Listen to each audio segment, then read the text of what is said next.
So these things are very important, especially from nowadays, when interview is going to be uh, actually going to check whether you are the right person for the right job.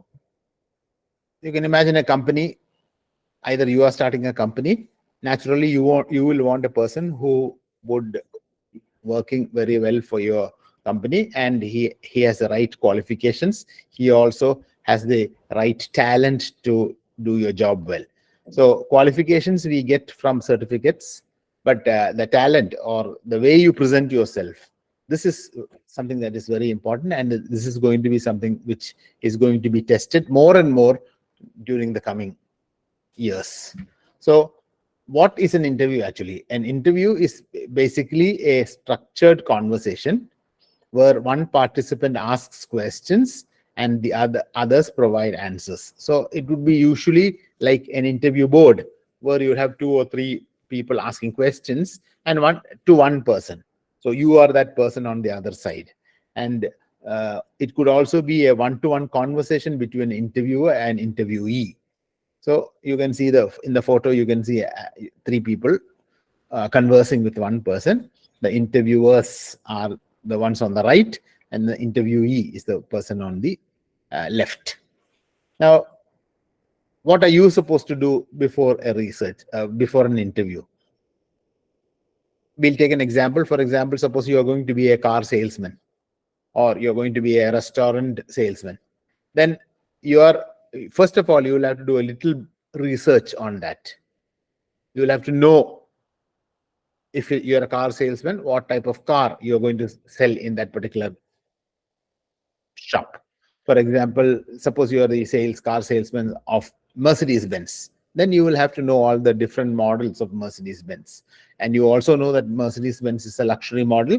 So naturally, you'll have to understand how this brand became a luxury symbol. The same way, suppose you're working in a restaurant, and suppose the restaurant that you're going to work is McDonald's, then you again, or Pizza Hut, then you will have to look into how that brand came into existence and how it became so famous. So you have to do a little bit of research on which company you're going to join or which company you're going to be interviewed for. And you should be prompt and prepared.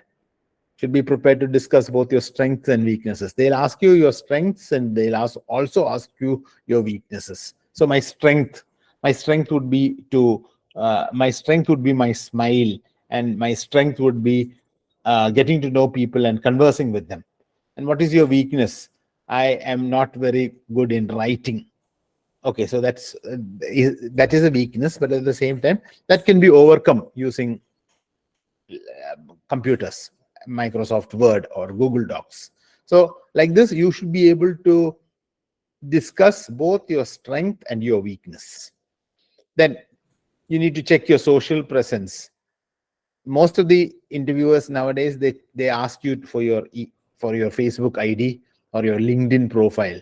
That's basically to check whether you are whether your conversations are all in, shall I say, in a good manner, or rather than you're not dabbling into politics, and you're not sending threatening messages, or you're not stalking, STALKING, you're not stalking another person, or you're not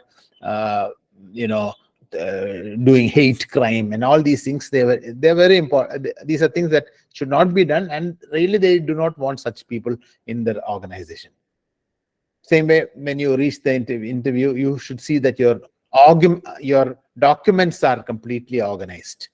Keep them in a file and see to it that they are structured in such a way that, suppose your interviewer asks you, can I have your SSLC, your 10th grade 10 mark list? Immediately, you should be able to check and take it out from your file. Or suppose they ask you, you say that you have won a first prize in the school youth festival, and they immediately ask you, may I see the certificate? Automatically, you should be able to get it from the file. So organize your documents. And the same way, your dress code is also very important. See to it that you dress properly.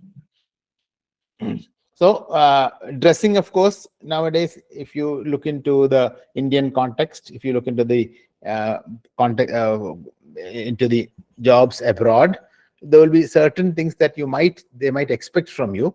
From men, sometimes it could be a tie, maybe it could be a suit.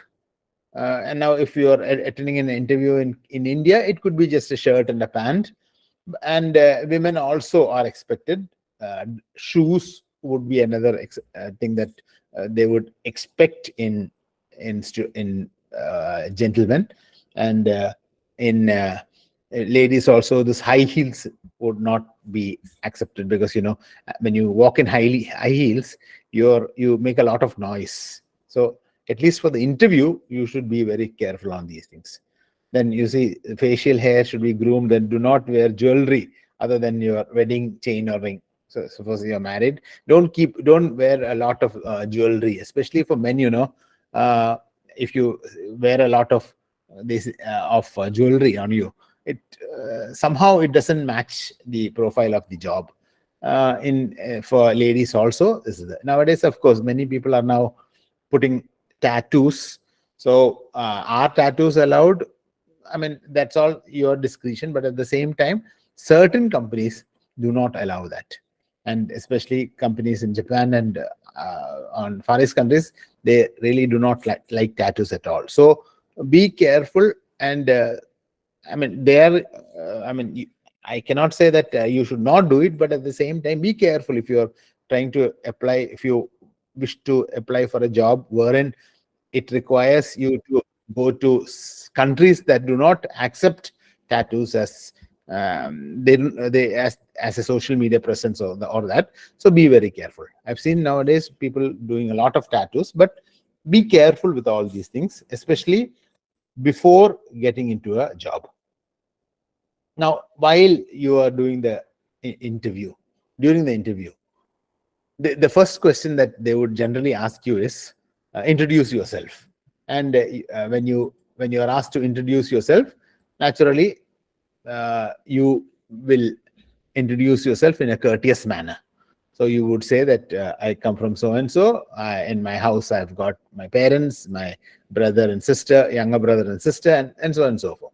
And see to it that they will time you. That is, you will be asked to present something.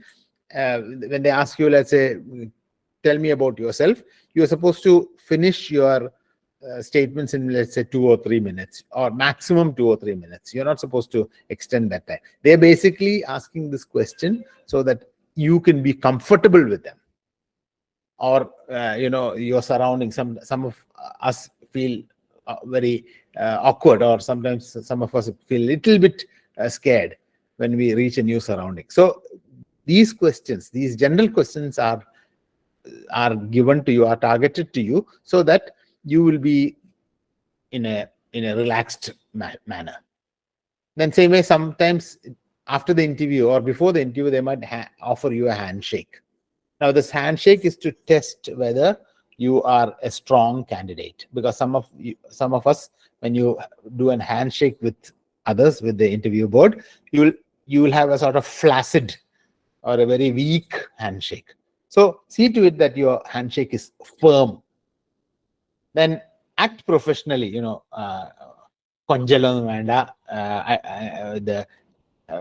be act professionally. Be firm in your speaking. Of course, you must also have a smile. Keep your answers brief and concise. And when you talk to them, or when they talk to you, you will find that the questions are very short. Same way, when you reply, you can reply in very short sentences. For example, how did you come for the meeting? So you can say, I started at 7:30, and from 7:30 I got the bus to this place, and from that place I got the 8 o'clock bus, and that took about 1.5. No, this is not what they want. They said, how did you come to that? Sir, I came by bus, or sir, I came by taxi. Finished. They don't want to know from where you came and all those things.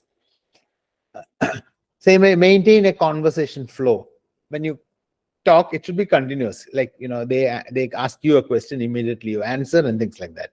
Give non-verbal feedback to interviewers. So see to it that you look into the eyes of everyone, and don't keep looking down. Always look into the eyes. Especially nowadays, if you notice, I am looking straight into your eyes because I am looking at the camera. Now, this is the most important thing nowadays. Most interviews are done online, and when you do a certain process online or an interview process online, you must be very sure that you are looking into the camera so that the interviewer will think that you're looking directly at that person. And then you must be very enthusiastic, have a smile on your face, uh, make sure that you're fresh, and ask about the next step in the process. After the interview, if you feel that you're going forward, ask them, what is the next process, when will you call me for the second interview, and things like that.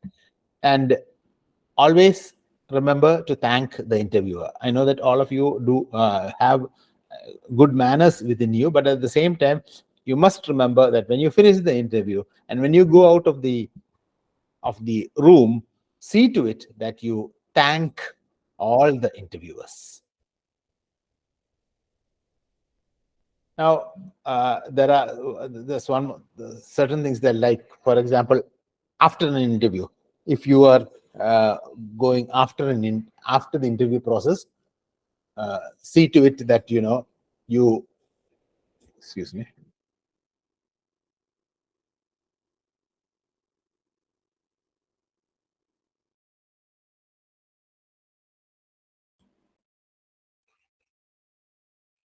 Yeah. So after an interview, uh, you can, as you come out, maybe if you feel that that the interview has been successful, you could even ask the interviewer for a business card.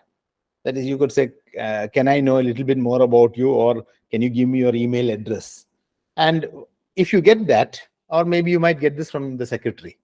If you get this, immediately see to it that you send a thank you note by email, and keep your thank you note very brief. The same way, after the interview, evaluate your performance. How have I done the interview? Have I done well? Or what are the things that I need to look into? Do I need to work harder? These are things that you have to, what you say, self introspect. You have to review the interview. And once you do all these things, you will definitely be able to have a successful interview. Thank you.